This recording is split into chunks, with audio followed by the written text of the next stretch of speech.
We have breaking election news for you right now. The results of our exclusive 9 Galaxy exit poll. It is the very best predictor of what we will see tonight. The Labor Party to win. Our exit poll is predicting Bill Shorten will be Prime Minister for the next 3 years. Nationally, our pollsters have found Labor is polling 52% and the Coalition is on 48%. No, but I'm expecting it to fall around 81 or something. I'm basing that on things I've heard from people who should know, that there's kind of a baseline, I think, for Labor of about 77, 78, and then there's a bunch of seats that are in doubt. And even if most of them break the Coalition's way, you end up at a low 80s sort of a figure. So that's what I'm thinking. This is predicting a Labor Party win. You would expect certainly north of 78 seats for the Labor Party, but somewhere in the 80s. An Ipsos poll that shows an 8-point turnaround on the two-party preferred vote in Queensland, that would deliver quite a lot of seats to Labor. Could the polls be wrong? Do you think the Coalition could get up? I mean, I'm asking you. If everybody gets it, a 3% margin of error on a 52-48 poll, yeah, there are going to be questions.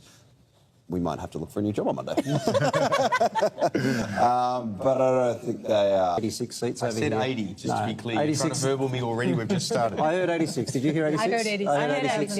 Everybody heard 86. Everyone heard 86. I heard 80 because I like to be. I'm not. You talk about whether the polls are trustworthy. There's been a couple of failures in the Trump election and Brexit, but they're pretty good in Australia. But 52-48, Nick Rees is, historically across the last couple of decades, would be a very impressive result. Labor in the 80s and the Coalition in the 60s. And that delivers a result of around 83 seats to Labor. Look at the overall figures at the moment. We've now got 10% of the vote counted.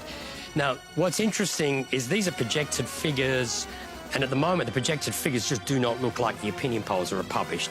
In fact, they're like the reverse of the opinion polls from earlier in the day to us. But that's what the numbers are looking like at the moment. Perhaps all the Labor voters voted early. I do not know. But, I mean, at the moment, it doesn't look like the opinion polls. The swing is 4% different from the opinion polls. what do you think is happening? Is there something at work here that we haven't picked up? I don't know, Barry, but there are some very strange results coming through tonight. But from what I see so far, I don't think the Labor Party is guaranteed of winning a seat or gaining a seat in Queensland. That might change. But at the moment, it's not there. Like Labor's primary vote in Queensland was 26%. 26%, which is just horrifyingly low. Senator Wong, what do you think?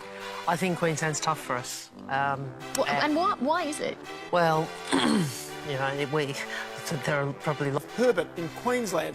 Here again, you can see a swing very much towards the Liberal National Party. There is Longman. Longman in Queensland. And again, you can see here, it's too close to call, but it could swing that way. I wouldn't be ready to write off the Tasmanian seats in the way that he has. Let's say, for example, go to some of these seats in Tasmania, where you can see here a Liberal gain. One is Lindsay in New South Wales. And again, here you can see it would appear as though the Liberal Party will pick this one up. At the moment, it's very hard to see how Labor can possibly reach government on the numbers we're seeing now. Labor headquarters here, which when we arrived was supposed to be a bit of a party, but has since been a bit funereal. Lots of red wine being drunk at the moment. Not too many smiles in the room, as you can anticipate. Bill Shorten's done as Labor leader, isn't he? I don't think you can call the election as done. Without any major change, the Coalition is heading towards that magic number of 76, and the Labor Party is going to pull up a long way short of that. But at this stage, it's very hard to see anything other than the Coalition staying in government. It is obvious that Labor will not be able to form the next government. And so, in the national interest, I wish Scott Morrison good fortune and good courage in the service of our great nation.